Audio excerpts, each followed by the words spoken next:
तो hello everyone, प्रकाश videography के इस नए सेशन में आप लोग का बहुत बहुत स्वागत है। तो आज जो 100 डे चैलेंज करने वाले हैं तो उसका आज सेकंड डे है और सेकंड डे में हम लोग का टास्क मिला है एडुकेशन। तो एडुकेशन में हम जब सोच रहे थे आप लोग को क्या ऐसा, आप लोग के पास क्या पेश किया जाए, हो सके आप लोग के पास क्या लाया जाए, तो मेरा जहन में एक चीज़ आया कि हम भी पढ़ाई कर चुके हैं तो मेरा कौन सा सब्जेक्ट सबसे मेरा बेस्ट है, हम कौन सा सब्जेक्ट को मतलब सबसे बेहतर मानते हैं। तो हम अपने आप को जब क्वेश्चन किए तो मेरा ख्याल आया कि हाँ, हम फिजिक्स में बहुत अच्छा थे और बहुत अच्छा है और फिजिक्स को हम बहुत सरल समझते हैं। तो दोस्तों, इस फिजिक्स का एक कहानी है, आप लोग छोटा सा सुनिए क्या मेरा फिजिक्स जो सब्जेक्ट है उसका क्या थोड़ा छोटा सा कहानी था।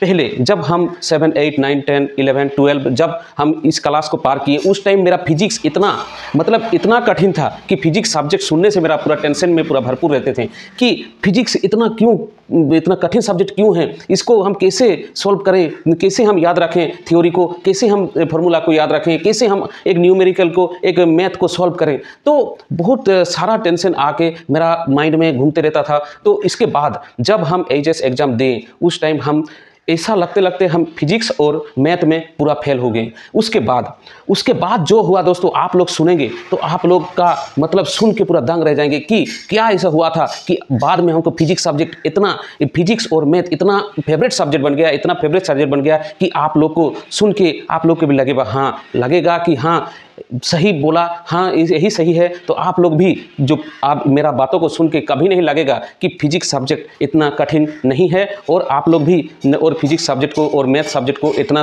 कठिन नहीं समझेंगे। तो अभी जो मेरा फेवरेट सब्जेक्ट फिजिक्स है वो कैसे मेरा फेवरेट सब्जेक्ट हुआ तो वही हम आप लोगों के साथ डिस्कस करने जा रहे हैं। तो फिजिक्स सब्जेक्ट जब मेरा बहुत कठिन था, जब हम नहीं समझ में पा रहे थे, जब फेल हो गए जिसमें, उसके बाद हम एक ट्यूशन ज्वाइन किए। जो ट्यूशन जहां हम तो बंगाल में पढ़ चुके हैं, झालदा में रहते थे, यहाँ पुरुलिया के पास में। तो यहाँ एक टीचर था जिसका नाम नीलांजन था। सर ने ऐसा पढ़ाता था कि आप कोई भी उसके पास जाएं तो उसके सिर्फ क्लास में बैठें, आपको ऐसा लगेगा कि वो हमको पूरा माइंड में घुसर के घुसा दे रहा है। ऐसा नहीं कि हम सीखने के प्रयास कर रहे हैं तब जाके हम सीख रहे हैं। वहाँ सिर्फ बैठने से अपने आप ऐसा लगेगा कि माइंड में अपने आप घुस जा रहा है, क्योंकि उसका समझाने का तरीका इतना बेस्ट था कि हम फिजिक्स को इतना कठिन मानते थे लेकिन उसको हम इतना सरल मानने लगे, सिर्फ वही ट्यूशन, वही क्लास और वही टीचर के चलते। तो आज तक हम वही टीचर को नहीं भूल पाए। तो क्या ऐसा हुआ था उस ट्यूशन में, उस क्लास में क्या ऐसा हुआ था जो हम इतना दिन से नहीं सीख पाए। जो हम उस ट्यूशन में सिर्फ 4 से 5 महीना क्लास किए थे, उसी में से हमको फिजिक्स सब्जेक्ट इतना इंटरेस्टिंग लगने लगा। और फिजिक्स सब्जेक्ट में ज़्यादातर हम क्या करते थे कि जितना मेरा न्यूमेरिकल रहता था, जितना मैथ रहता था, हम उसको फिजिक्स जब सब्जेक्ट हम देखते हैं उसको पहले इग्नोर करते और हम थ्योरी को समझने जाते, थ्योरी करने जाते। एग्जाम होता था, हम थ्योरी को ज़्यादा पहले देखते हैं, थ्योरी को पहले आदत करके, प्रैक्टिस करके, उसके बाद हम याद करके जाते एग्जाम में। और जाके जब लिखने के टाइम ज़्यादातर यही होता था कि हम भूल जाते थे कि हम क्या प्रैक्टिस किए थे, हो सके क्या याद रखे थे। ऐसा माइंड में आता ही नहीं, थोड़ा आया, शुरू में आया लेकिन पूरा मिडिल में ज़्यादा भूल गए। तो ऐसा क्यों होता था और क्यों हम इतना सरल मेरा हुआ फिजिक्स सब्जेक्ट, सिर्फ यही वजह से कि ट्यूशन में ऐसा होता था कि हम लोग जाते थे सभी जाते थे। ऐसा नहीं वो किसी को छोटा बड़ा या किसी को जो अच्छा जानता है या कम जानता है, किसी को ऐसा कुछ नहीं समझता था, सबको एक समान समझता था। उसका ट्यूशन पढ़ाने का अंदाज ही कुछ अलग था। जैसे एक न्यूमेरिकल सॉल्व करने का टाइम आया, एक जब थ्योरी समझाने लगा, जब उस थ्योरी का कंसेप्ट कौन समझा कि समझा नहीं, उसको उठा के खड़ा हो जाओ, खड़ा होने के बाद उसको पूछा करते थे कि हाँ ये क्या हम बोले थे, आप क्या समझे। ऐसा करके सभी को जिसको भी उसका नज़र जाता था उसी को खड़ा करता था, उसी को उठा के पूछता था। जब पूछने शुरू किया, पहले हम उठे, हम नहीं बोल पाए, थोड़ा बोल पाए लेकिन भूल जा रहे हैं क्या बोला था, क्या टीचर ने बोला था। लेकिन धीरे धीरे जब क्लास जाने लगे, जब रोज़ हो सके एक दिन नहीं उठाया, फिर दूसरा दिन फिर से उठा के पूछा, लेकिन धीरे घर जाके सोचने लगे कि आज भी हो सके पूछेगा, हो सके आज भी हमको कुछ जवाब का आंसर मांगेगा। तो हम क्या करें जो हम जवाब का आंसर सही से दे पाएँ। तो धीरे धीरे क्या करने लगे, जब हम जानते थे कि हाँ आज मेरा जो इस सब्जेक्ट को और इस सिलेबस को आज पढ़ाएगा, तो उसको हम पहले से ही एक बार रिवाइज करके पढ़ लेते थे। उसके बाद हम ट्यूशन जाते थे। जब हम ट्यूशन गए, जब हम वहाँ बैठे, जब वो ट्यूशन पढ़ाने लगा, तो हमको लगने लगा कि हाँ यही हम पढ़े थे और ये पढ़ा रहा है जो मेरा धीरे धीरे मेरा डाउट होने लगा। जो चीज़ डाउट होने में लगा, ऐसा नहीं जो हम पहले क्वेश्चन नहीं करते थे, धीरे धीरे ऐसा लगने लगा कि नहीं हम भी क्वेश्चन करेंगे, क्योंकि मेरा पहले से थोड़ा हम पढ़े थे, तो हम जानते थे किस चीज़ में मेरा वहाँ समझ में नहीं आया था। तो यहाँ जाके जब समझाने लगे, तो जो जगह हमको थोड़ा दिक्कत लगे, हम उठ के तुरंत पूछें, सर को पूछें कि हाँ सर ऐसा कैसे हुआ, हो सके इसको कैसे हम समझे, तब जाके हमको आंसर देता था। और एक स्माइल आता था सर के मुंह से कि हम सुन के पूरा बहुत अच्छा लगता था और देख के बहुत मज़ा आता था कि नहीं हम पूछे क्वेश्चन, लेकिन सर इतना हमको मतलब इम्प्रेस के हिसाब से देखा। तो इसीलिए धीरे धीरे हम फिजिक्स को इंटरेस्ट में लेने लगे। और रोज़ क्या करता था, जब एक चीज़ बोलता था कि थ्योरी होता है उसको अच्छे से समझो, उसका कॉन्सेप्ट को अच्छे से समझो, तब जाके एक मैथ और न्यूमेरिकल को सॉल्व किया जाता है। जब हम धीरे धीरे हम लोग क्या करते थे, ज़्यादातर जो थ्योरी होता था उसको हम लोग प्रैक्टिस करते थे, हो सके उसको मुखस्ती करके रेगुलरली उसको रोज रोज पढ़ के याद रखते थे। याद रखना जरूरी नहीं, उसको समझो, उसका कंसेप्ट को क्लियर से समझें। नहीं समझें तो ग्रुप स्टडी कीजिए, हो सके अभी जो यूट्यूब में जो इतना टीचर है उसका वीडियो देख लीजिए। लेकिन कहीं से पहले जो फॉर्मूला है, जो जैसे एक फॉर्मूला होता है, फॉर्मूला के बेसिस में ही मैथ होता है, न्यूमेरिकल होता है, तो उसको जो फॉर्मूला है उसको प्रत्येक अक्षर को, प्रत्येक जो जैसे एस का क्या मीनिंग है, ए का क्या मीनिंग है, बी का क्या मीनिंग है, A1 AB B1, ऐसे ही करके फिजिक्स होता है। फिजिक्स का फॉर्मूला ज़्यादातर हम लोग को जो न्यूमेरिकल जो रहता है उसका ऐसे ही एक चीज़ का एक मीनिंग होता है। तो उसको अच्छे से उस थ्योरी को और उस कॉन्सेप्ट को जान लेंगे, तब आपको धीरे धीरे जो फिजिक्स का मैथ है उसको धीरे धीरे सॉल्व करना आसान होने लगेगा। फिर से आप क्या करना है, पहले समझाने लगा कि एक जो सबसे सरल मैथ है उसको सॉल्व करने के पहले प्रैक्टिस करो। जब नहीं हो सके, नहीं हुआ, नहीं समझ में आ रहा है, नहीं सॉल्व किए, तब जाके फिर से कॉन्सेप्ट को पढ़ो। कॉन्सेप्ट को जब जो थ्योरी है उसको जाके फिर से पढ़ने में, फिर से आके फिर उस सरल मैथ को कर कीजिए। धीरे धीरे आपको लगने लगे कि हाँ ये जो मैथ है इसको हम सॉल्व करने में बहुत आसानी हो गया।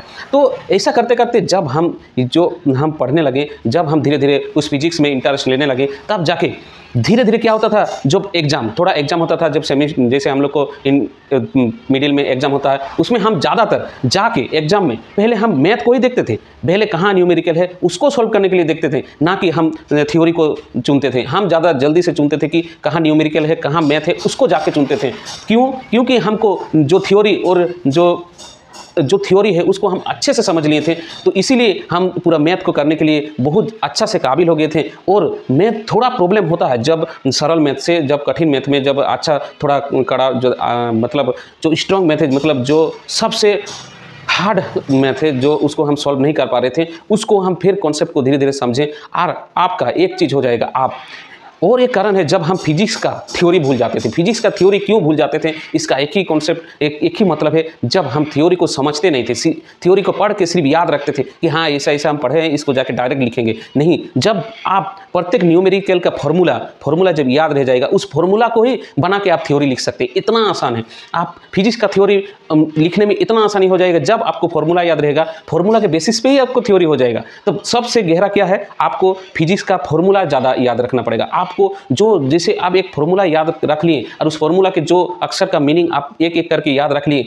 तो उसको धीरे धीरे आप लोग उसको एक व्याख्या में, उसको कैसे बनाएं, उसको क्या कहते हैं, उसको धीरे धीरे बनाने शुरू कर जाएंगे। और आप लोग ऐसे नहीं भी पढ़ के, आप कभी नहीं फिजिक्स पढ़े लेकिन उसका फार्मूला कभी नहीं, जो व्याख्या को अच्छा से नहीं पढ़े हैं, लेकिन उसका फार्मूला याद रह जाएगा, उस फार्मूला का प्रत्येक अक्षर का मीनिंग याद रह जाएगा। तब जाके उस फार्मूला का सिर्फ याद रहेगा, तो आपको पूरा थ्योरी लिखने में इतना आसानी हो जाएगा, पूरा आराम से एक थ्योरी को लिख सकते हैं। जो आएगा थ्योरी, जो पूछेगा वो क्वेश्चन को आराम से जवाब दे सकते हैं। तो यही था मेरा फिजिक्स का फेवरेट होने का सबसे यादगार जो पल था, जो हम फिजिक्स को बहुत इतना अच्छा से ले लिए। हो सके फिजिक्स मेरा सबसे बेस्ट सब्जेक्ट हो गया।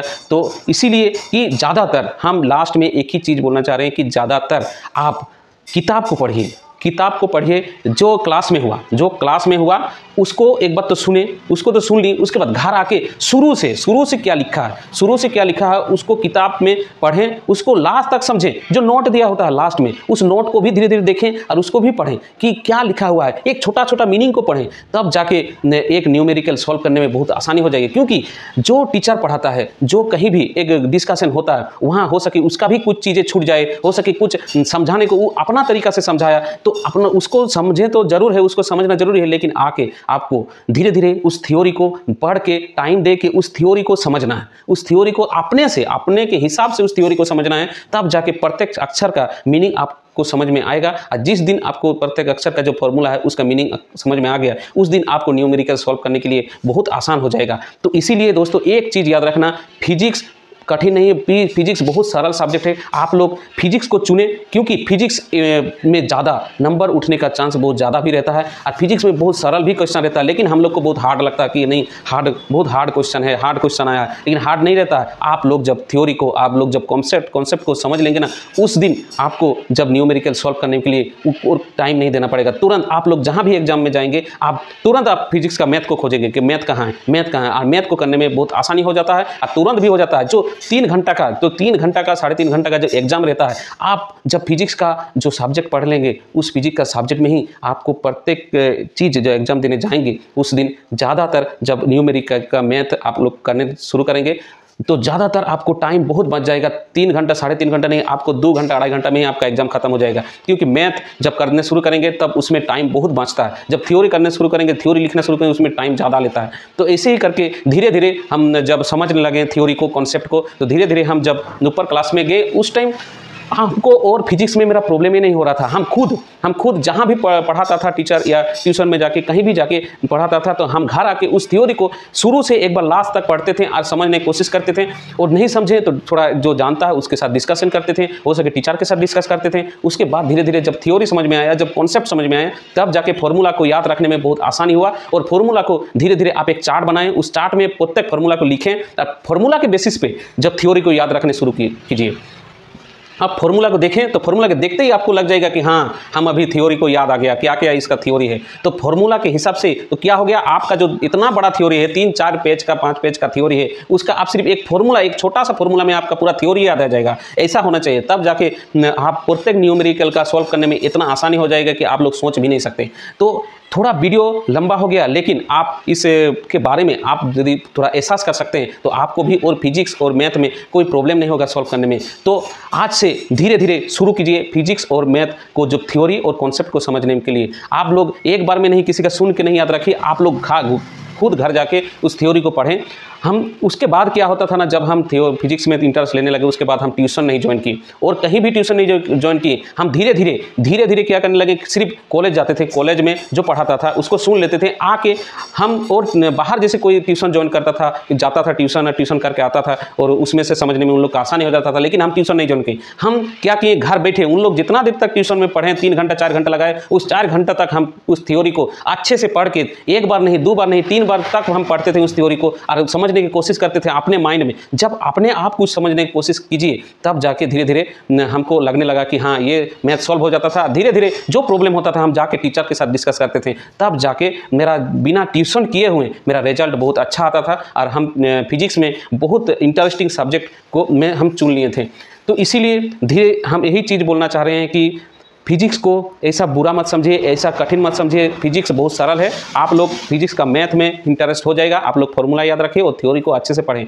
तो आज जो 100 डे चैलेंज है उसका एजुकेशन के चैप्टर था। आज जितना हो सके मेरा एक्सपीरियंस था, जितना मेरा हो सके हमको मेरा लाइफ में हुआ है, और जो हार्ड था उसको सरल में कैसे बदल गया, उसी को हम चर्चा किए आप लोगों के साथ। आप लोग को कैसा लगा? हो सके फिजिक्स के बारे में और कुछ आप लोग जानना चाहते हैं तो आप लोग कमेंट बॉक्स में लिखिए। हम प्रत्येक चीज़ का एक वीडियो बनाएंगे, वीडियो में समझाएंगे कि फिजिक्स में आप लोग को कहाँ कहाँ प्रॉब्लम हो रहा है। और इस 100 डे चैलेंज का एक ही लक्ष्य है, हम लोग का कुछ करते जाओ और अपना पहचान बनाते जाओ। जैसे हम अभी एक टास्क को, एक जैसे हम लोग को टास्क मिला था उसको हम पूरा किए, लेकिन हम एक वीडियो बना लिए, लेकिन कुछ तो करते रह रहे हैं, तब ना जाके आपके पास या लोगों के पास ये वीडियो पहुंचेगा, हमको पहचानेगा। तो इसीलिए हम लोग 100 डे चैलेंज को पूरा एक्सेप्ट करके अच्छे से करने की कोशिश कर रहे हैं। तो आप लोग जरूर सपोर्ट कीजिएगा। चलिए यहीं पर वीडियो खत्म करते हैं। टाटा, बाय बाय, जय हिंद।